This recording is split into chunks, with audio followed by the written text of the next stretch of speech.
Түркістан облысы полиция департаментінің криминалдық полиция қызметкерлері ұзақ уақыт бойы Түркістан облысының Қазығұрт, Төле би және Сарыағаш аудандарының жайылымдарынан жылқы ұрлап отырған қылмыстық топты құрықтады.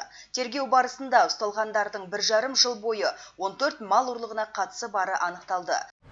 Ұзақ уақыт бойы облыс аумағында мал ұрлығымен айналысып жүрген қылмыстық топ құрықталды. Олардың қазіргі таңда 14 мал ұрлықтарына қатыстылығы анықталды.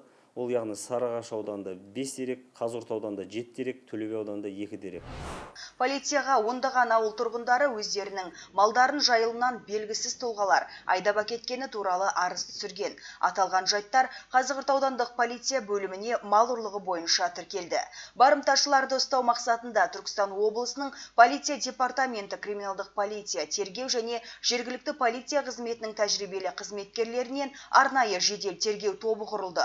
Тәртіп сақшылары жақын маңдағы барлық аумақтарды аралап, үй малдарын сату және сою орындарын, сондай-ақ алыс шаруа қожалықтары мен жайылымдарды тексерді.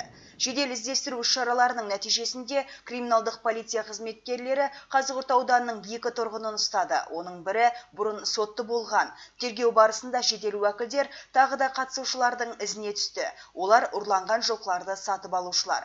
Белгілі болғандай, барымташылар жайылымнан жылқыларды ұрлап, қораларында жасырын бағып, содан кейін олардың сырғаларын ауыстырған және жылқыларды базарға немесе етке өткізіп отырған. Жәбірленушілерге келтірілген шығынның жалпы көлемі 150 миллионнан астам теңгені құрады. Айғақты зат ретінде полицейлер 70-тен астам жылқыны тәркілеп алып, заңды иелеріне қайтарды. Сондай-ақ жедел уәкілдер күдіктілердің бірінің үйінен 2 дана қару мен 8 түп қара сора тапқан.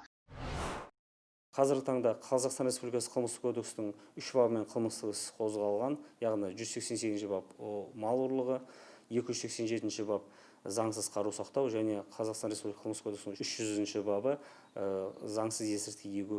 2 күдікті тұлға қамауға алынды, 1 күдікті тұлға кепілге жіберілді соттың санкциясымен, 2 тұлға қолхатта.